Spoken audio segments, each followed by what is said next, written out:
بسم اللہ الرحمن الرحیم۔ السلام علیکم۔ میرے سامنے سے ایک عبارت گزری اسلام کو لے کر، میں چاہتا ہوں کہ اسے آپ کے ساتھ شیئر کروں۔ آپ بھی سنیے گا، غور سے سنیے گا، صرف یہی سن لیں، اس کے بعد بے شک ویڈیو دیکھیں یا نہ دیکھیں وہ آپ طے کیجئے گا۔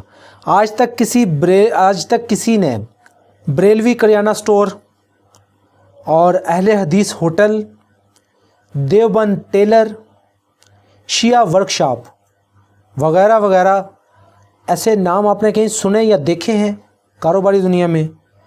آپ اپنے آپ سے پوچھئے، آپ اپنے انوائرمنٹ سے پوچھئے، آپ اپنی آنکھوں سے پوچھئے کہ آپ نے ایسا کہیں دیکھا ہے؟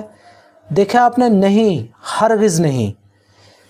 تو کیونکہ کاروبار میں اس چیز کو لے کے آنے سے نقصان ہوگا، کیونکہ کاروبار آپ کا نہیں چلے گا، کیونکہ اگر آپ کا فقہ کسی کو پتہ چل جائے گا تو کاروبار نہیں چل سکتا آپ کے کاروبار میں نقصان ہونے کا اندیشہ ہے، اس لیے وہ نہیں کرتے ہیں۔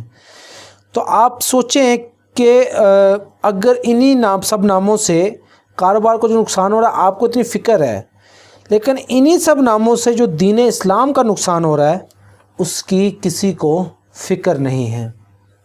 آپ مجھے کہہ سکتے ہیں کہ صاحب فلاں کا نام کیوں لے رہے ہیں، وہ تو پکا ہی کافر ہے۔ صاحب فلاں کا نام کیوں لے رہے ہیں، وہ تو گستاخ رسول ہے۔ جناب آپ اس کا نام کیوں لے رہے ہیں، وہ تو ٹھیک ہی نہیں ہے، ان کا تو فکر ٹھیک نہیں ہے، وہ تو ہے یہ وہ فلان۔ میں نے آپ کے سامنے سوال رکھ دیا ہے، جواب آپ سیدی رسول اللہ صلی اللہ علیہ وآلہ وسلم کو دیجئے گا میدان حشر میں۔ میں آپ سے جواب نہیں طلب کرتا، میں نے آپ کے آگے سوال رکھ دیا ہے، اور یہ سوال دین اسلام کا ہے۔ علماء کرام اس کا جواب دیں، یا اگر آپ خود جواب دینا چاہیں تو سیدی رسول اللہ صلی اللہ علیہ وآلہ وسلم کو بحیثیت امت جواب دیجئے گا۔ اپنے دل پہ ہاتھ رکھ کے پوچھیں کہ ہم کیا کر رہے ہیں اور ہم کہاں پہنچ چکے ہیں۔ ملتے ہیں آپ سے اگلی ویڈیو میں، تب تک کے لیے دین پر عمل پیرا رہیں، دوسرے مسلمانوں کی قدر کریں، عزت کریں، اور اگر وہ غلطی پر ہیں تو ان کی اصلاح کریں۔